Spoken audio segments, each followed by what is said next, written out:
The hell's that? Looks like some sort of ghosting around my subject. Have you ever seen this on your images? If so, you're in the right place, because in this video I'm going to explain what this ghosting is and how to prevent it. Spring is finally here. Bit late in my area, but finally the insects are coming out. And I'm seeing a lot of images shared within my macro community on school, which is great to see. But sometimes when I get home, I find this effect on the images. But when the sun's out, it can cause a bit of an issue when you're doing macro with a flash. And that's what I call ghosting. Can you see this dark edge around the subject? That's the ghosting. So I am primarily a flash photographer. I use flash to expose my images. The problem is sometimes, particularly in bright sunlight like today, there is too much ambient light hitting my camera's sensor. That's what the ghosting is, but the why it's happening is because of camera or subject movement. Either the camera's moving or the subject is moving. Now I have a lot of revels here on this tree. And unfortunately, we also have a lot of wind that's blowing the tree around. So in this case, bright sunlight, a moving subject, moving me, we are going to get ghosting. The perfectly exposed subject is lit by the flash. The ghosting part is the scene being lit by ambient light, but not the flash. So your flash goes off, exposes your subject, and then you move and you get this little bit of ghosting. This happens in a split second. It's so fast. It's unbelievable. My flash might be set at a low power, which might equate to 1/8,000th of a second, but my camera settings are not that fast. So let me explain. So I'm currently using the OM1 Mark II with the 90mm macro, and my flash is the Godox V860 Mark III, and I have a Signasec diffuser on here. This is my go-to setting for my outdoor insect macro photography. My settings are 1/100th of a second on the shutter speed. That is the maximum sync speed with this camera in electronic shutter on a flash, f14 and ISO 200. That's the native ISO. So a simple way we can test with the ambient amount of light is to turn off our flash and take a picture. And then you can check whether or not the picture is completely black. That's the way I want it. I want the ambient light to be completely cut out and only be lit with my flash. So the issue here is, even with those settings, I still have too much ambient light hitting my sensor and causing this ghosting.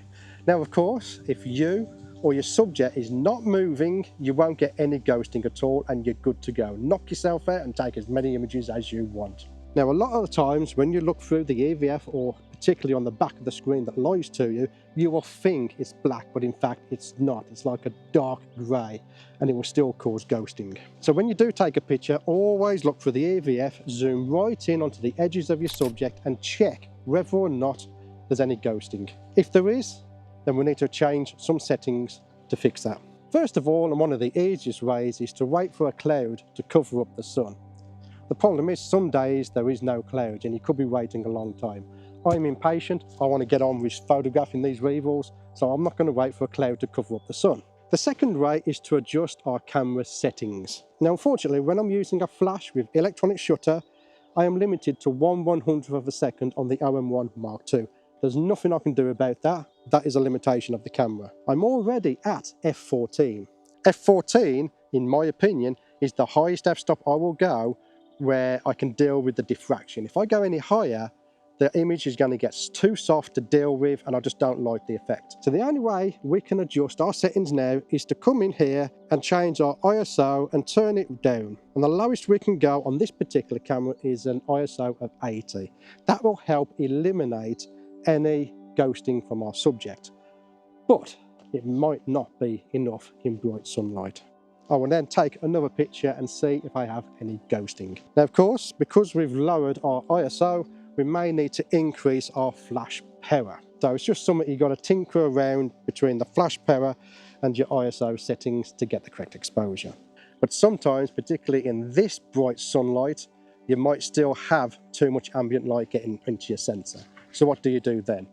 The question is are you going to be doing any type of focus stacking? Now typically when the sun is out like this, the insects are moving, the wind's blowing the branches, I'm not going to be doing any type of focus stacking at all, which gives me the option to switch to a mechanical shutter. When I switch to a mechanical shutter, it removes the 1/100th of a second limitation that's on this camera. Now I can increase my shutter speed to 1/250th of a second, which will cut out all ambient light. So now I can reset my ISO to 200, which is the native ISO for this camera and the cleanest you can get it. F14, 1/250th of a second.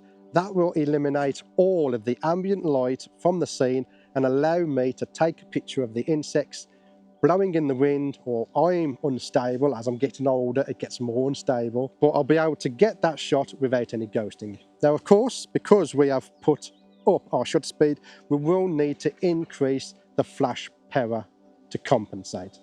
But again, if I'm not focus stacking, I'm not able to set it up with that limitation, and I should be good to go for most situations around this pool here in bright sunlight. And just in case you don't know, the focus bracketing on the OM1 Mark II uses the electronic shutter, not the mechanical. So by switching to focus stacking or focus bracketing, I will be re-enabling the electronic shutter, which means my settings are going to adjust again anyway.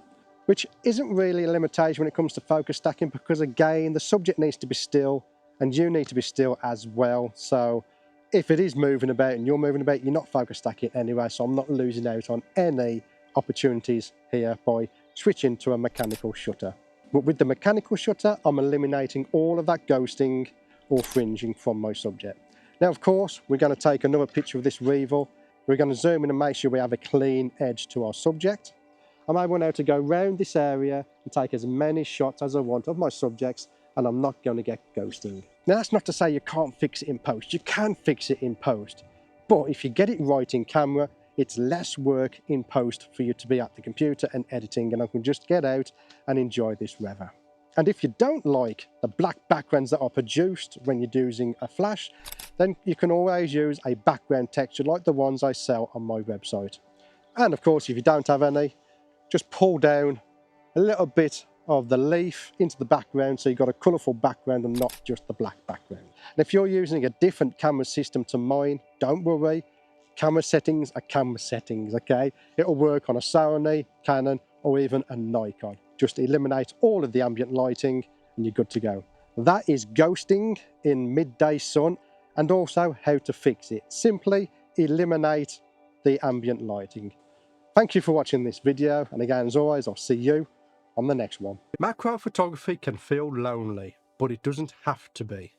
Join my macro photography community, where photographers come together to share, learn, ask questions and inspire each other every step of the way.